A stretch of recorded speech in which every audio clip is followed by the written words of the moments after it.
Yo, what is up, guys? In this week's episode of No Train No Gain, I'm joined by another freestyler, so yeah, should make things a little bit more interesting. Different environment to train in my opinion, when you're always training with others. I think there's pros and cons to both, whether you want to train alone or train with others. So, joined with me today is boy wonder Griffin Berridge. I went over to Trowbridge to train in the sports hall that he often trains in, and to have an indoor spot is an absolute godsend, because for me, I don't have one like at all now, so I was just like a kid in a sweet shop. Really excited for this session.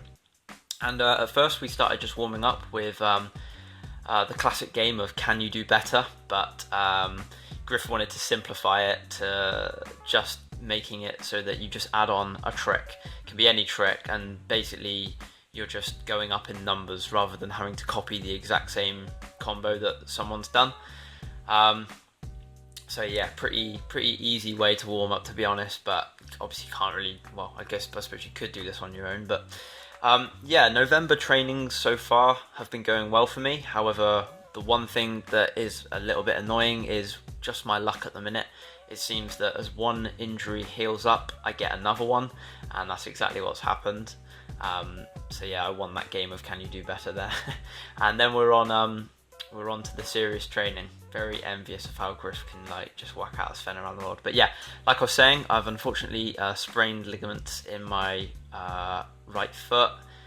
It's nothing too serious, but I know it's that because it's happened to me several times before, and after a while it's something that you do become quite prone to. I would have been really happy if I got that combo there. That would have been nice, especially like starting off first thing in the session. And then what became quite a recurrent theme in this session is starting off a combo well and then just dropping it on something really easily. And it becomes a little bit worrying when it keeps repeating itself, and it happens again here in this alt mag combo. And yeah, the main focus of this session was lowers. Didn't have a clear idea in mind of what I wanted to train, but was just happy just to be busting out a wide variety of like alt 2 revs and other big kind of tricks. So because of that injury that I mentioned earlier, inside revs where I had to touch it with my right foot were kind of problematic. Things like Homie Mitch, Lemons in, and me trying that combo there, I was pushing my luck a bit. We got a nice little synchronized alt Lemons out there, which is good. Cheers for that, Griff. Then I just felt kind of like going for some Scala attempts, but those two were probably the best of the bunch, and it still looks a really long way off, I have to admit. It doesn't look very Scala-y. This combo here starts off nice. It's nothing amazing, but it's nice of Griff to come over and high five me anyway, saying that it was nice, given that I don't do alternate Tuzani no touch very often. Nearly smashed my GoPro there. It wasn't in its case, which is why I was a bit worried, but the next scorer attempt went a lot better, even though the combos really at this point they were just dying out. They weren't amazing. Like it was typical every time of just start off with a big move and then just kind of dies out of energy, really, which is a shame, but it does get really frustrating for me, I must admit, and I vent my frustration by kicking the ball about. I'm sorry you had to see that, Griff. But yeah, so I want to just create a little bit of discussion with what do you guys think?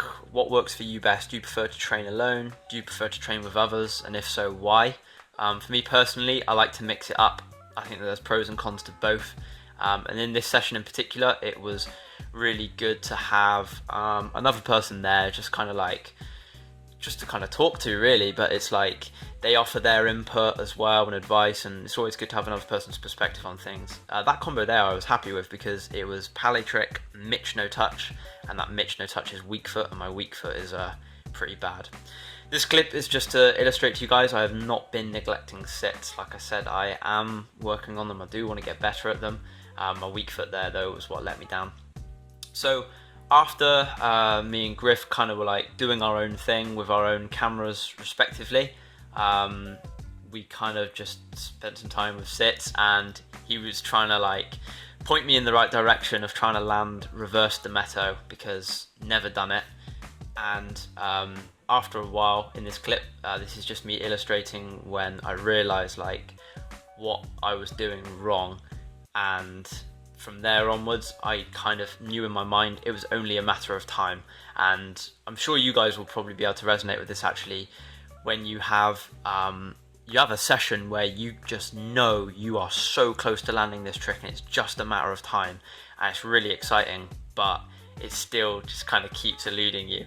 In the end I got it, and it was a really nice one as well, so happy with that. You know, whether it be like a small trivial sit down trick, or yeah, Griffin just does it whenever he wants, or like a massive combo, feeling is always great.